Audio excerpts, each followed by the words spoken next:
They say that good things come to those who wait. How long have I been waiting now?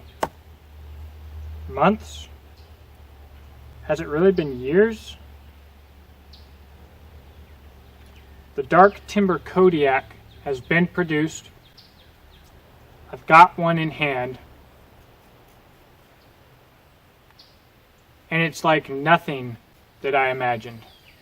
That's right, guys. I'm Jacob. This is the Prepper's Bunker Outdoors. I finally got myself a dark timber Kodiak. I've been excited for this blade for an incredibly long period of time. And I cannot wait to put this thing through its paces.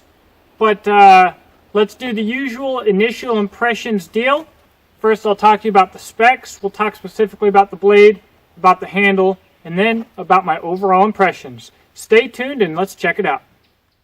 The blade comes in at 10.75 inches. The blade thickness is 2/10 of an inch. Overall length is 16.26 inches. Blade steel is CPM 3V. The overall weight is 16 ounces, 1 pound.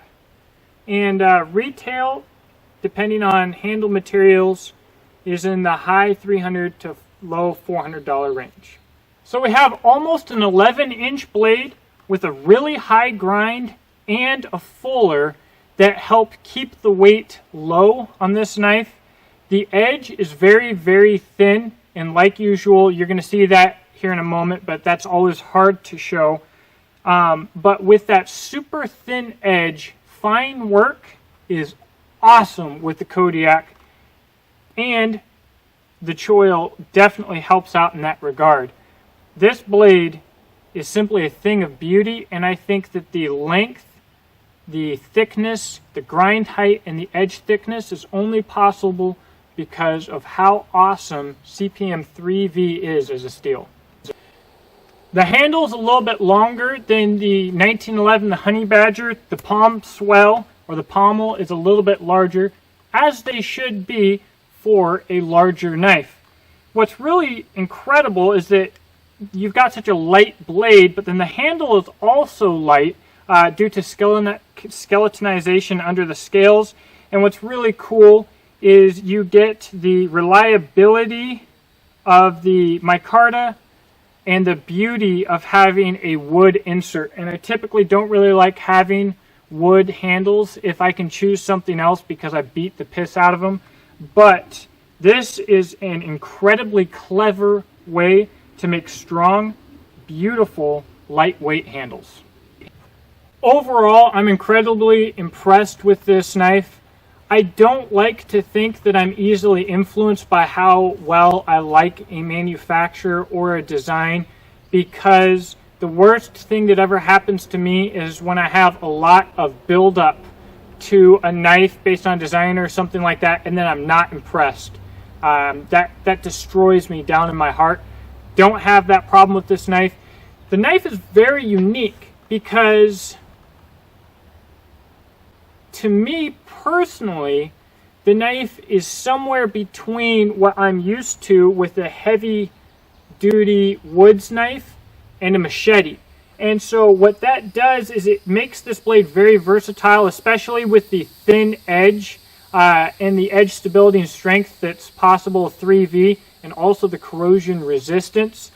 What that makes this is a knife that's a little bit different, honestly, than anything else that's available on the market. It's not handle heavy like, in my opinion, the SE Hunglus can be, although that's not saying anything detracting from the SE Hunglus, and we're going to see exactly how they perform head to head. But it's just 1 pound. Okay, so my first impression when I got this knife, my dad was here. My dad's current military, Army, used to be Marine Corps, has like a gazillion deployments. I think it's like 8 now, and he has like a century time in service.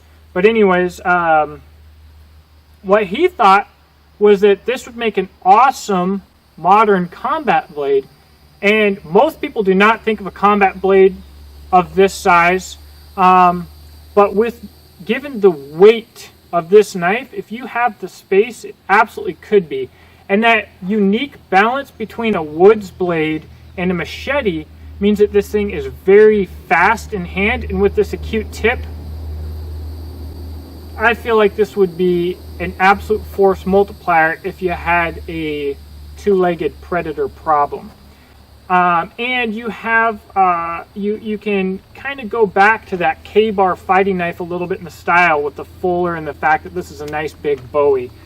It is lighter than it should be.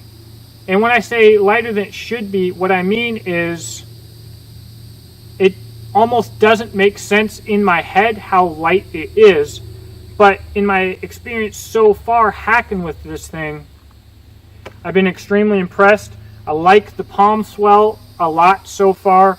Overall, this is an incredibly well-balanced, do-everything knife. One tool option. Now, I'm not saying one tool option because you should only carry this knife. I'm saying one tool option because if I have to do an incredibly broad spectrum of tasks, this knife is going to be not the best, but capable in every single one of them. And I'm pretty sure this knife is going to be the best in a few of them. So I'm very excited about this knife. As you guys can probably tell, I can't wait to put it head to head with some other blades. Peter, I think you knocked this out of the park. And I'm just awfully excited. Now, this is a $400 knife. And, you know, I don't really honestly know what budget most of my viewers have when it comes to equipment. But normally I don't do high dollar knives because I can't afford high dollar knives. By the way, this did not come from Peter Kohler or Dark Timber. This came from a viewer, and I cannot thank you enough. This viewer in particular wants to say anonymous, and he has a large part in enabling me to make this channel what it is today. I thank the Lord for his kindness and for helping me out. So thank you. This blade, you should be excited about it. I'm excited about it. The reason that you should be excited about it is because it looks similar to other things that might be on the market. I don't think that most people look at this knife and see something that's all new, because it's a knife, but there are a lot of things that make this knife different. And I can't wait to put it head to head with the other knives that you're familiar with and see how it stacks up. Oh, by the way, too often I forget to talk about the sheaths. These sheaths were done by Grizzly Outdoors. The sheaths are phenomenal.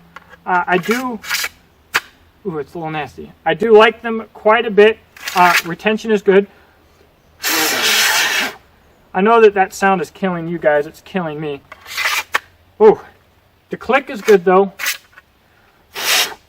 It's very lightweight. I'm most familiar with using Kodiaks from Doug Wilson, and he uses the heaviest, most bulletproof stuff that he possibly can. And this feels very, very light compared to what I'm used to. Also, retention is light. There's less click than what I'm used to. I could launch this knife out of the sheath. How realistic that is actually happening, I would put at not very realistic. I think that this is a very well executed sheath. He has a lot of accessories that can be attached to this sheath. This little slot here is basically perfect for a beach and tactical baldric, which you will see on the sheath. One thing that I would like to see would be a different method of attachment. I would like maybe a dangler on here, some other options. Not a bad way to go, especially for being stock. This is now a mid-tech production knife, so it's not a custom. But kudos to Matt over at Grizzly, because with the way that this is set up, you can throw a tech lock on there You can do some other stuff. And what I would like to do is see about putting my castrum dangler on this knife. I'm going to see if I can't facilitate that happening. So, please subscribe. I hope that you look forward to seeing me put the hurt on this knife. Not in a way that's purposely going to destroy it, but in the woods. I look forward to seeing your thoughts in the comments section below. Please subscribe. Please share this video with your friends. Check out facebook.com/Dark Timber Brotherhood, I believe it is. Join the Dark Timber Brotherhood. See what it's all about. There's a lot of guys there that really love knives. Most of them love really high-end knives, but in my experience, everybody there, much like myself, started with kind of the budget or middle-of-the-road quality knives before they got to the high-end stuff, and there's still a place in their heart for those types of knives. I know there is in mine. So it'd probably be a good place for you. A lot of guys there like a lot of guns, a lot of hunting, a lot of knives, a lot of survival, and a lot of talking about knives. So if that sounds like your deal, hit that up. I hope that you have a blessed day, and I look forward to talking to you. Thanks for watching.